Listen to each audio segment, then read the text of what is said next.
Welcome to the show. I'm Dr. Corey Allen. You were about to say something. Every time you say welcome, it feels like you're welcoming me to the show. I welcome you every single week to the show, Pam. This is my wife, Pam, joining me as every week.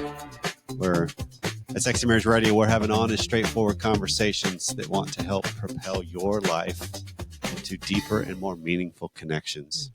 And the way we want to do that is help frame conversations and actions that you can take in your life and in the situations that are presented in your world. Mm-hmm.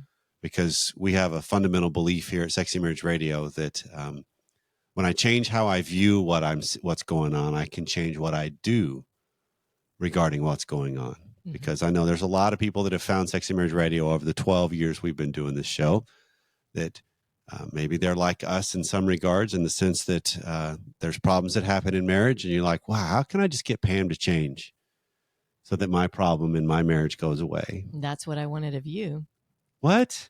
Get you to change. Well, it's a human thing, yeah. But one of the things we want to try to help get across is changing your spouse is an incredibly difficult, if not impossible, thing to do. And that may not be what needed to happen. Absolutely. So we want to help you see what's going on and help you be better to just create something better for your life and your marriage and all of your relationships. So if you're new to the show and you want a handy way to tell your friends about Sexy Marriage Radio, jump on the starter packs that we have, which is episodes that are organized by topic or popularity. And these are easy ways for you can get a taste of everything that we do here on the show. Go to smr.fm/starter.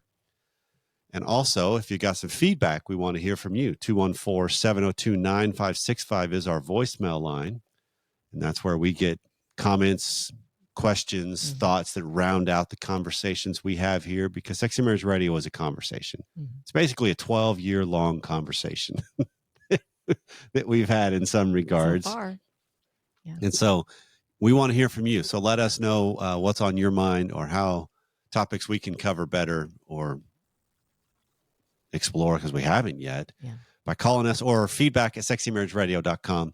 And also on that note, with the email at feedback@sexymarriageradio.com. This is, as the day this is airing, which is the last day of January in 2024, we're doing a giveaway for the Sexy Marriage Radio giveaway. Getaway. Thank you for the clarification. Giveaway for the getaway. Giveaway for the getaway. Exactly. So I said it so cleanly that obviously not. But what we want you to do, if you want a chance to win a registration being covered for the getaway this year, which is June 30th. 13th through the 16th. If you want a chance to win the registration being covered for the getaway this year, which is June 13th through the 15th in 2024 here in the Dallas-Fort Worth area, you can learn more at smr.fm/getaway. But if you will go to Apple Podcasts, leave a review on their platform about the show, and then take a screenshot or send us your username at feedback@sexymarriageradio.com, that enters you in the chance to win. And if you don't win, if you're not the lucky winner for this round, but the fact that you entered in, if you register to join us at the getaway in June, will give you $75 off. And you're going to want to go ahead and register right away, because numbers are coming in. I mean, where people are now looking at the summer plans. I know we just sat down and looked at our summer plans and started booking weekends and weeks that we're going to be traveling. So smr.fm/getaway is where you can reserve your spot, so you make sure you're one of the people that'll be there, because we keep the numbers small, relatively speaking, for conferences, because we like the intimate connection that we get to have with all the couples that come. And so enter, and I hope you win, and then we hope to see you in June. And on that note, as a way to stay connected, one of the things we love about the getaway is it's a deep dive into connection in your marriage. But what do you do about the times to try to connect individually throughout just the normal day to day? Yeah, through the routine. And I love the fact that we get a chance to have partnerships at times, and we're partnering with the Paired app, which is a app that's been around a while, actually. I remember coming across it when I was first into the blogosphere, and all that was kind of just starting. Podcasting and apps were just kind of starting. And I'll admit, behind closed doors here, let's remove the curtain. Pam reached out to me just the other night and saying, dude, I've started a couple of games. Come on, man, get caught up on the connection, because the app is a great way to just continuing in conversation and explore new aspects of your relationship together. Oh, it's really fun. Little games on there, little prompters that it sends prompts to your spouse. Note to self, you have to have the notifications turned on. Pro tip, because I did Pro not. tip. Yes. I had turned mine off. I'm loving it. I love the prompt questions and fun little games that you have going on within it. I think it's super fun.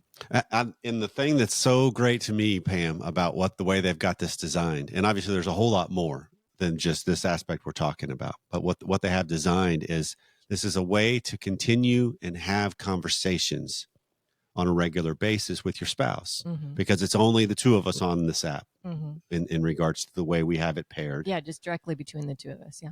But when I answer a question, I don't see your response until you answer, or vice versa.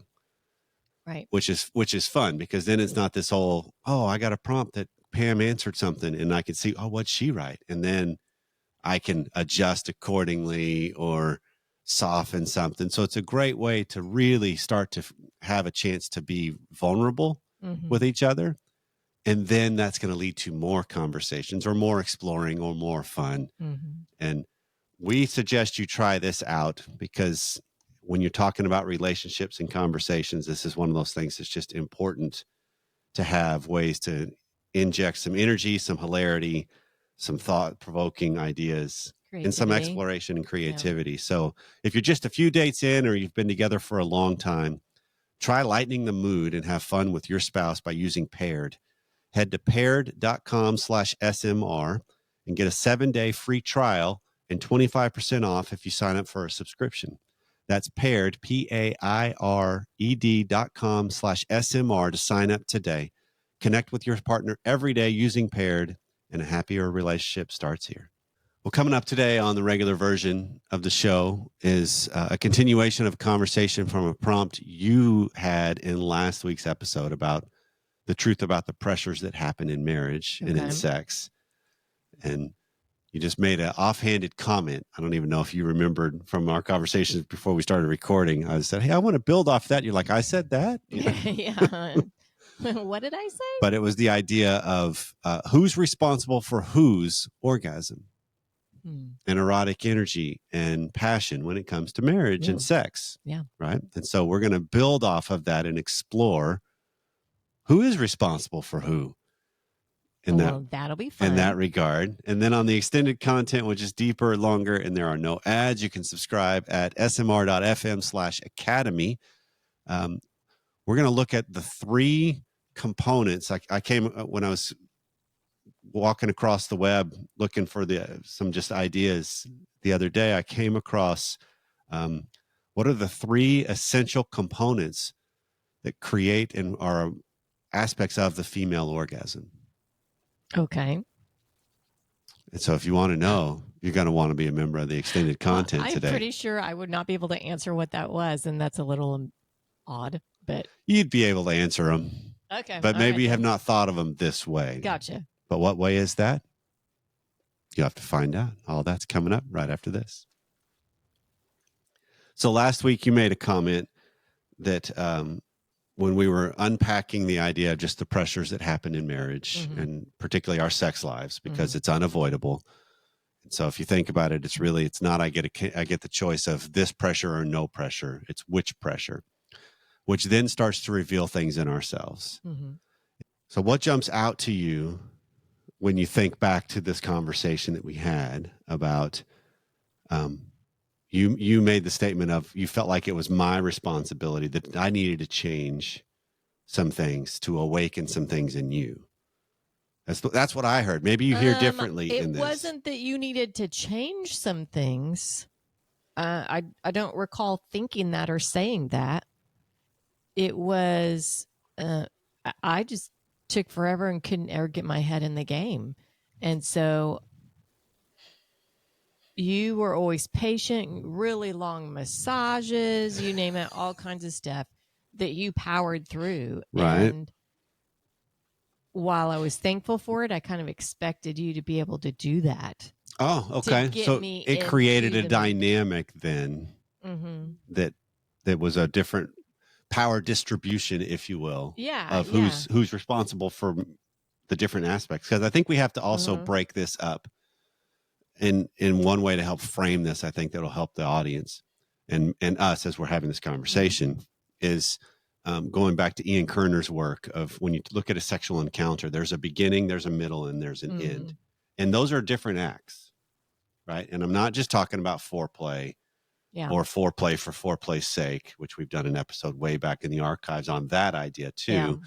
But you do have to break it up. And the main goal I want to get across is have each individual that's listening to this episode ask themselves some questions about how do I approach this as it pertains to what's my responsibility here? And I've got additional questions I'll help frame this deeper to be more pointed. So if you're listening to this while you're not driving, you might want to have a pencil ready to write some of these down. Okay.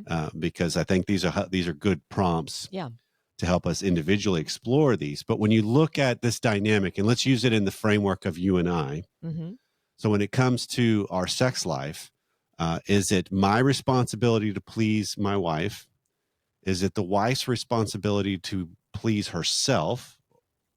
Or is the wife, if she's the lower desire, then is it just, does she have to learn to just accept fewer orgasms? Well, I don't think this is a one or the other response. Agreed. I don't think that we live in a vacuum and each of us is just responsible 100% for our own pleasure and that's it and cut and dry. We're also not 100% responsible for the other person's pleasure. Right. Right? Isn't this a team effort here? We're on the same team. So we play to our strengths. We also have to speak up for ourselves. We have to figure out ourselves. Just like I want each of us to be a student of one another, we've got to be a student of our own bodies, student of our own mind. What's hindering me? What's helping me? And taking advantage of those things. Yeah. Because I think this is a collaboration, but it'll be varied on percentages of where does the primary emphasis land. Yeah, sure. Sometimes it's going to be more probably individual and individualized, and then sometimes it's going to be relationally. Yeah.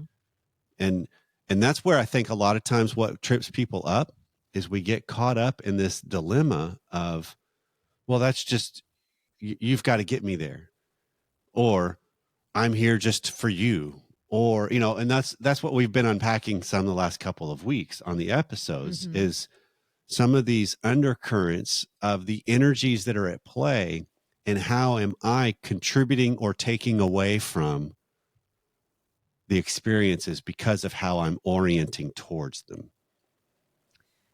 Sure. I think that how I'm orienting, I think you can bring your resentment to the table if your spouse isn't doing what you expect them to do.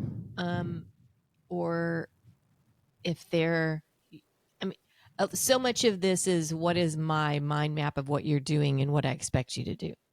And what is the map of what a man's responsibility is and a woman's responsibility is? I mean, because the culture plays a role in this too. Okay. Society plays a role, unspoken expectations, what was modeled. I mean, well, this is what a woman does. Well, this is what a man does. It's that idea of men are just horn dogs. They'll take care of all of it. They don't care versus, wait, maybe that's too global. Maybe that's not who I'm actually married to. Well, if I think my husband doesn't care, then there's my first problem.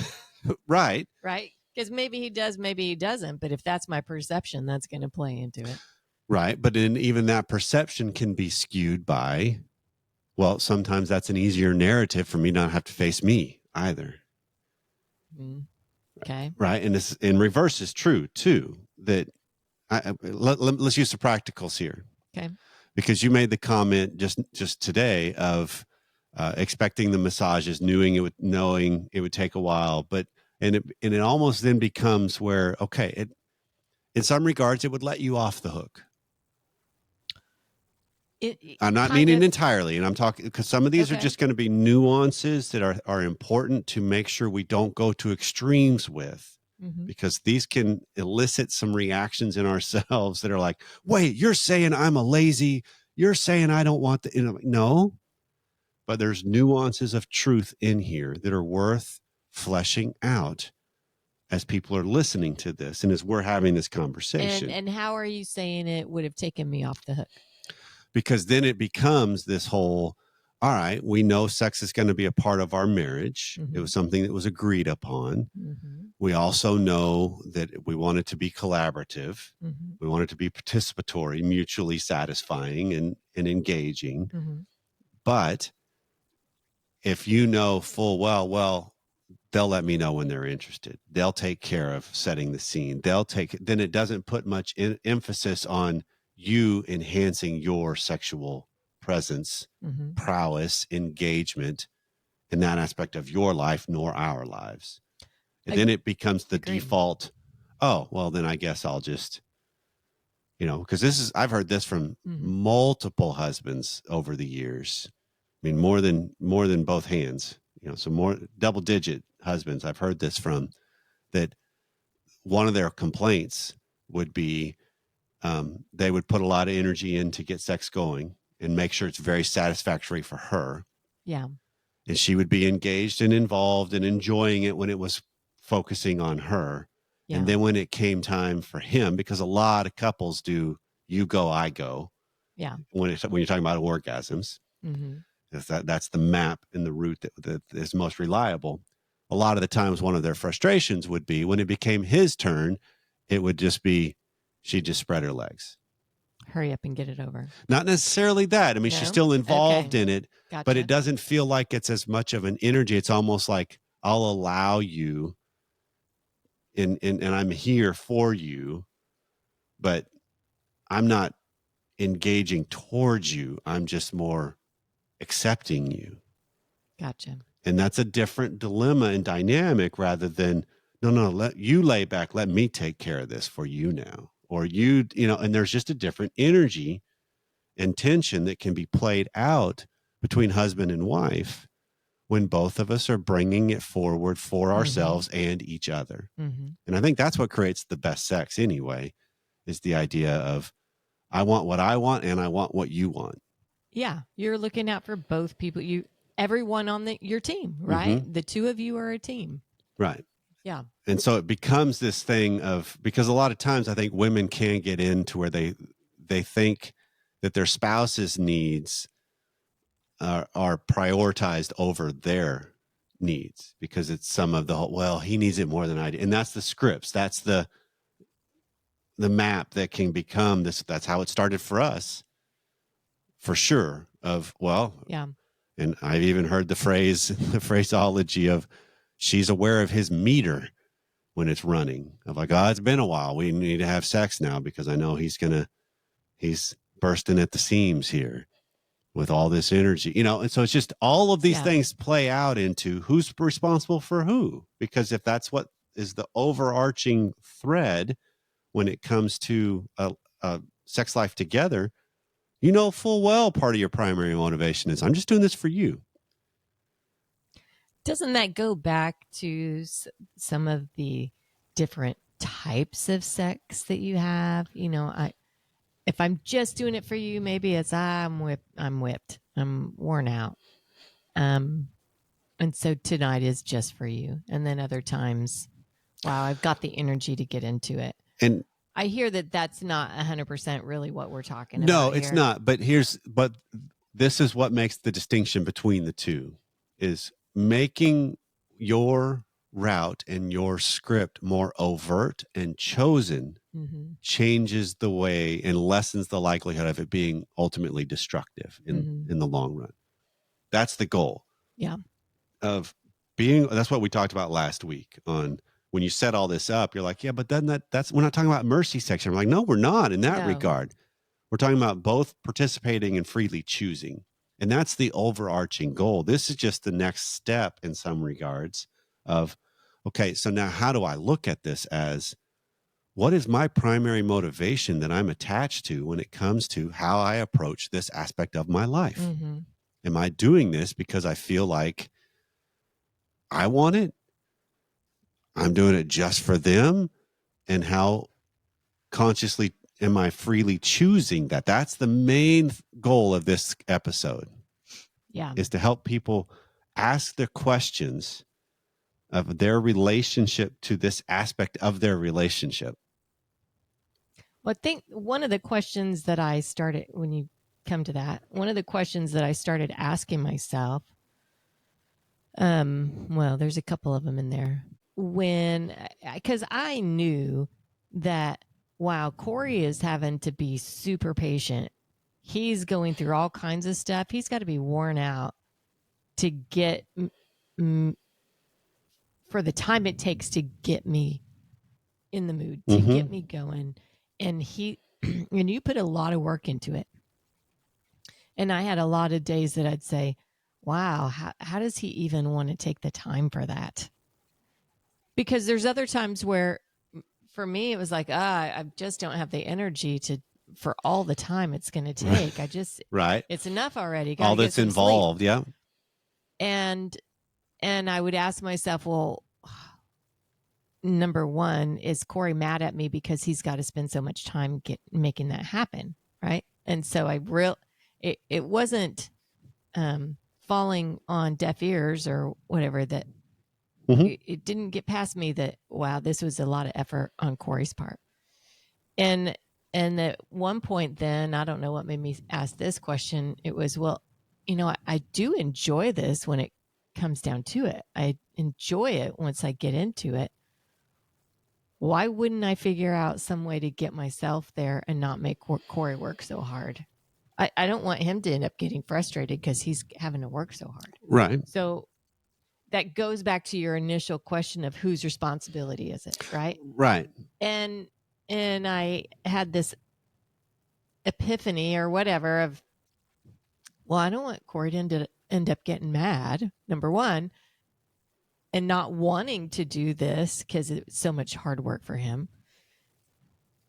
Number two, why is it that if I end up enjoying this, right, why would I not figure out how to get my own self into this, mentally, and right, and that's mentally into the game? And that goes right back to, well, we are responsible for ourselves. Yes. In every aspect of life, right? I'm responsible for my actions. And so I think that was kind of what played off of each other. And it took me going through some of these mental gymnastics to realize maybe what I had been doing to you all that period and realize, oh, really, that's not fair. Right. Well, that's then looking at the impact of ourselves and our journeys and how it does land on somebody else, because that's part of the equation here that matters. Yeah. And again, the goal ultimately still is, how is this more out in the open for myself? And then maybe even a conversation that I have with my spouse about, so how does this unfold? And some of those ideas, like here's the questions I was thinking of that are just help people explore it. Yeah. One is, what's my relationship with my own sexuality, sex life, and orgasm? Right? How do I relate to that aspect of my life? The other is the same question regarding my spouse. How do I relate to their, because there's some times where one spouse has a priority more on their spouse's orgasm than the spouse themselves does. Right? Yeah. Right? It's like, no, I care about your orgasm more than you do. Well, hold on. That's a bad goal or aspect, but it also recognizing, wait, that's different meanings. It's different values. How do I orient to the spouse I have, not the spouse I wish they were? Right. And then the last one is, how do you have this conversation with yourself about this, and then also with your spouse? Isn't that something thinking about, I do need to have a conversation with myself about Mm-hmm. this. It's not, I got to get it square with me first. Mm-hmm. Yeah. And then I'll go a couple deeper questions you can add to this equation too is, does the way I relate to my sexuality bring me into a deeper connection with myself, or does it disconnect me? Because I think this is one of those things. Now I start uncovering a little bit of the tensions and the struggles and the scripts and the traumas and the triggers. And what does that look like? The way that I handle my own sexuality disconnecting me. Well, okay. What comes to my mind immediately is there's the opportunities that when people have anything that comes along sexually in their life, they disconnect.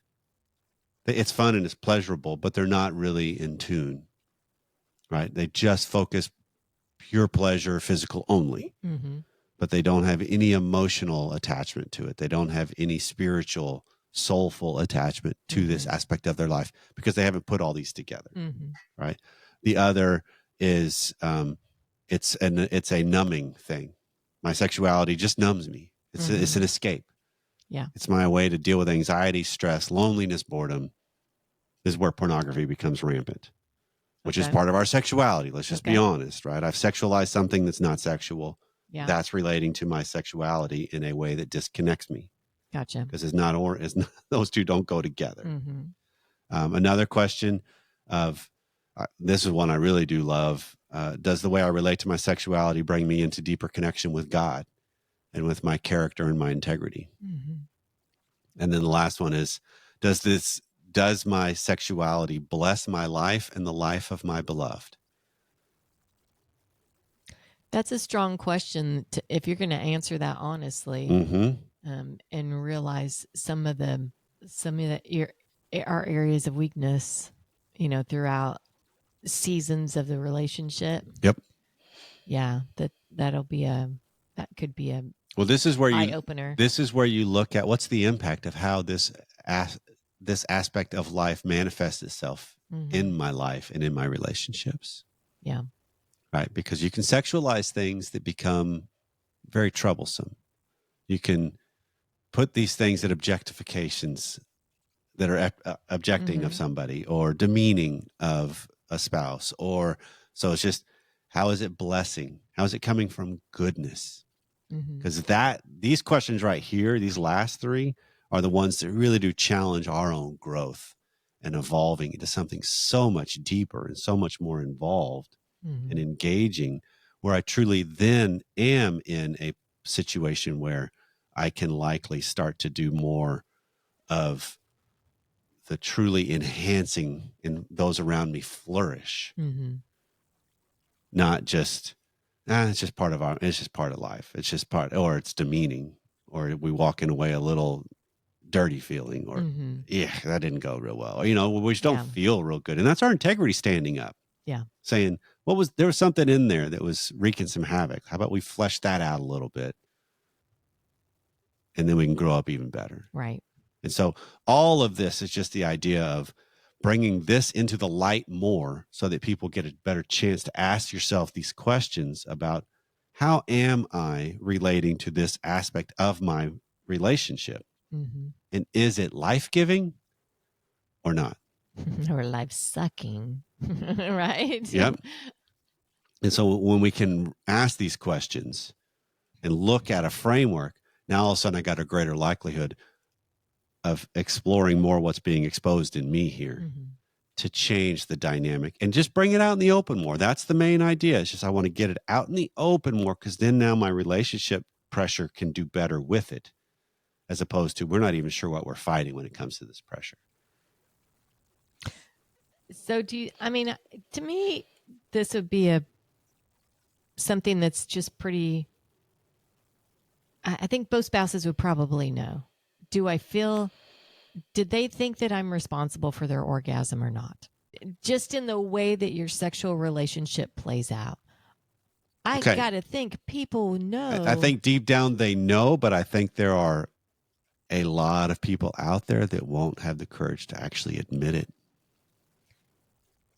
It's so much easier just to Mhm. blame my spouse as they are a perv, they are insatiable, they are prude, they are whatever, and not face what's really being exposed in me. Mhm.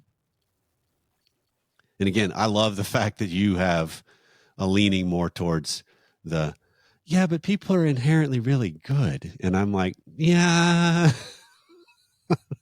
I don't know. There's another side of this whole thing that I see. That I'm skeptical, I guess, or cynical in a lot of ways.